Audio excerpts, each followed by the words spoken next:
Masih ingat Dede Sunandar, office boy yang jadi artis? Ini kabarnya sekarang. Masih ingat dengan sosok Dede Sunandar yang kerap tampil spontan di OVJ? Dede Sunandar memang telah lama tak mengisi industri hiburan. Sebelumnya, Dede Sunandar diketahui sering mengisi acara OVJ. Hingga akhirnya Dede berhasil mengumpulkan hasil kerja kerasnya dan membangun rumah mewah. Dede Sunandar bahkan berhasil membangun rumah tipe 70 di kompleks yang memiliki lingkungan bersih. Namun setelah lama menghilang, Dede tiba-tiba muncul memberikan kabar tidak mengenakan. Meski dulu hanya seorang office boy, siapa sangka kehidupan Dede Sunandar berubah setelah menjadi artis. Bahkan, namanya menduduki karir setara dengan para komedian ngetop lainnya. Namun di balik kesuksesannya, Dede pernah mengungkapkan kondisinya yang cukup tragis.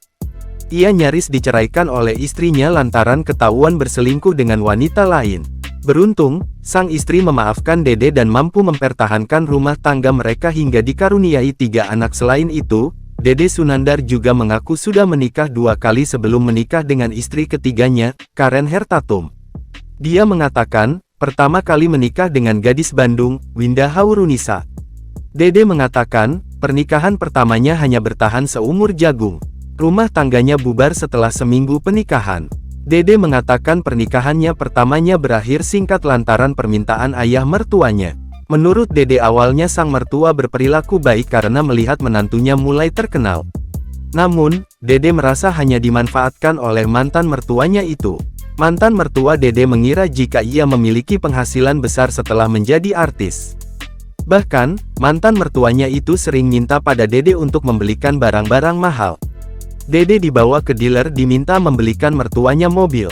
Namun lantaran tidak memiliki uang, Dede akhirnya diminta untuk menceraikan istrinya. Kemudian pernikahan yang kedua juga gagal.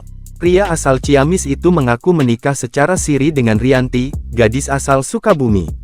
Namun pernikahan yang kedua juga berakhir dengan perceraian. Sedangkan, Dede berharap pernikahan ketiga yang saat ini dijalani menjadi yang terakhir baginya.